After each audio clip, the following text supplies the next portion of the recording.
Hi everyone, welcome to the Early Talker. If this is the first time you're joining us, welcome. This is the place where you can get tips and strategies, how to get your little ones talking. Today we're going to talk about the 4 parts of a therapy session. So how does a speech pathologist actually structure a therapy session? Stay tuned.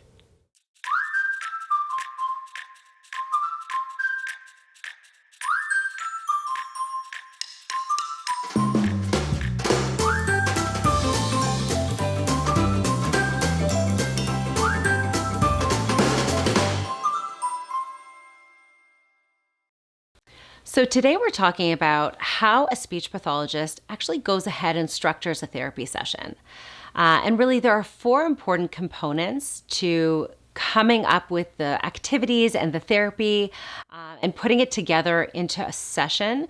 So these 4 components I want to talk to you about today because I think you're going to be able to take all of these steps and be able to plug them into your real life, be able to create an activity for your child and very effectively be able to carry out that activity for an end goal, teaching them whatever it is that you'd like to teach them, whether it's more babbling or a single word or putting together words, whatever stage they're at. So these 4 parts of creating a therapy session are, number 1, choosing a goal. So you want to choose that target. Number 2, remembering the importance of modeling. Number 3, the importance of repetition and building that into the activity. And number 4, the importance of appropriate feedback. And we're going to break down all of these steps so that you can actually use them to create an activity. So the first one is picking a goal. You want to choose a target that is both relevant to your child, something that they can actually achieve and attain. And you want something that's going to be specific. So you want to choose one specific goal per activity, write it down if you have to, but you want to make it relevant to where your child is at in their development. So we'll choose a goal today, just for an illustration of this point. I'm going to choose a goal for a child who's around, let's say, 12 to 14 months. They're just starting to learn their first words, and you want to choose a goal that's going to be a single word. And I really like to use words that are functional, words that are going to get them what they want. Requesting words are very good to start with. And so we're going to choose that one goal for the activity. So the goal in this scenario, let's use the word more, because more is an easy word to say. It starts with an easy sound. It's going to help your child a lot because they can request, so they can say more if you're eating snack. That word more means that they want more snack. More when you're playing with them, maybe they want to play some more, or if you're lifting them up in the air, maybe they want to request another turn. So that word more is a highly functional word, and it can also reduce frustration because they're able to tell you something that they want. They can request something. So let's choose the word more for this activity. Let's say we're using bubbles. So we're always kind of allowing the child to lead us. So if you see that the child is not interested in bubbles, pick another activity that maybe they're more interested in. But kids really do love bubbles. So we'll pick more and bubbles as our activity. So more is the target, more is the goal.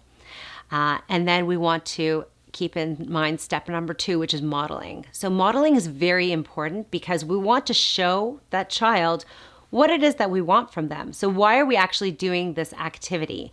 Because we want them to say the word more. So we'll pick up our bubbles and we can start off by actually modeling the word. So you say more, and we'll open it up, blow some bubbles, they're popping, and then we close it back up, and you're gonna look at your child.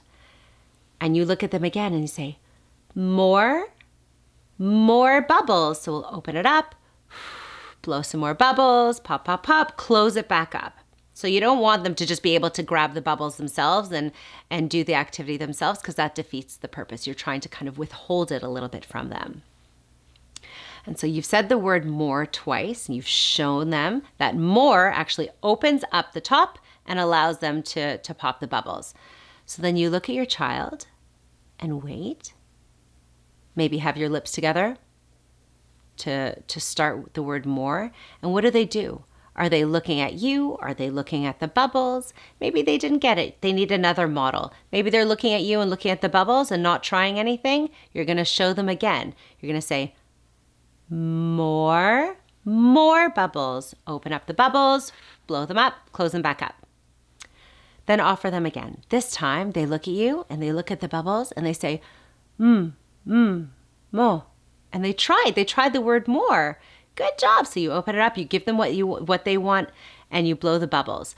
So this is where the appropriate feedback comes in. We've done the repetition, and we picked a game that has a lot of repetitions because we want to practice this word over and over again.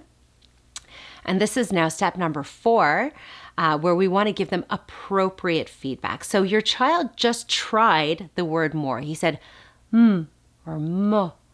And you want to tell them, good job, you tried the word more. Let them look at your lips.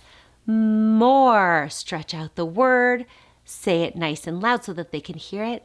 More. Good job, you tried the word more, or you said the word more, whatever it was that they did. If they just tried it, you tell them that they just tried it. They tried more.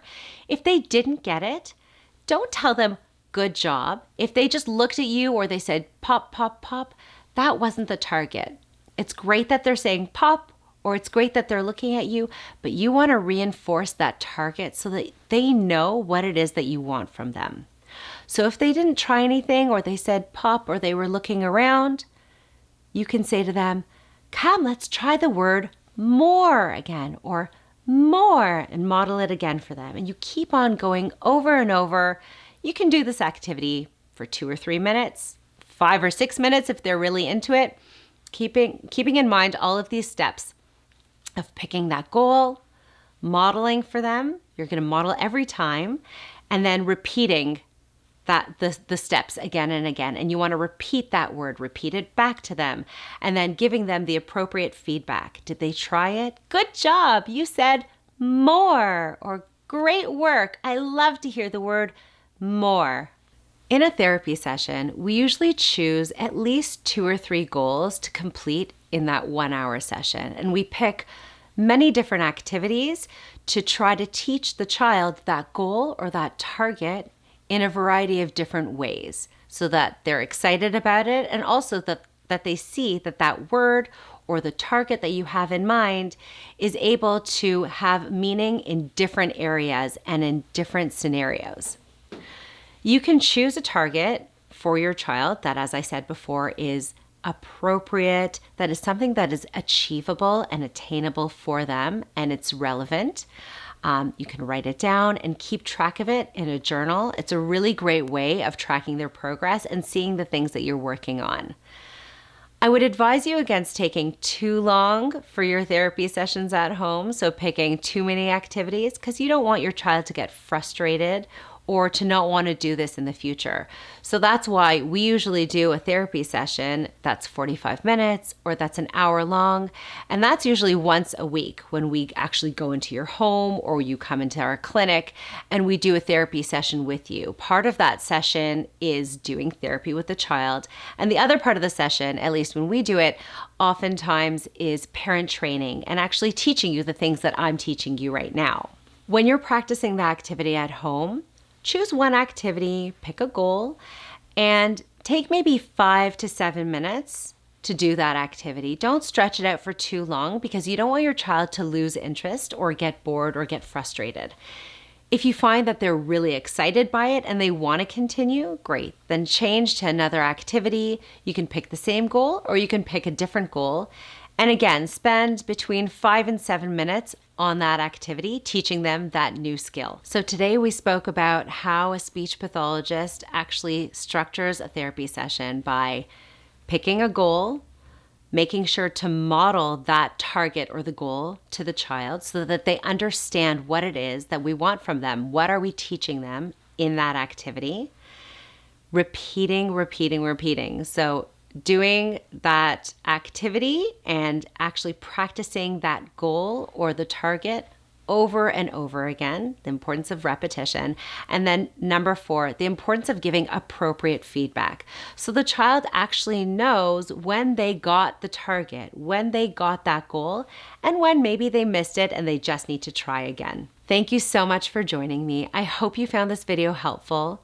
Please feel free to leave me comments about different topics that you'd like me to cover or any sort of feedback that you have. Don't forget to subscribe to the channel so you don't miss out on any of the videos that I'm posting.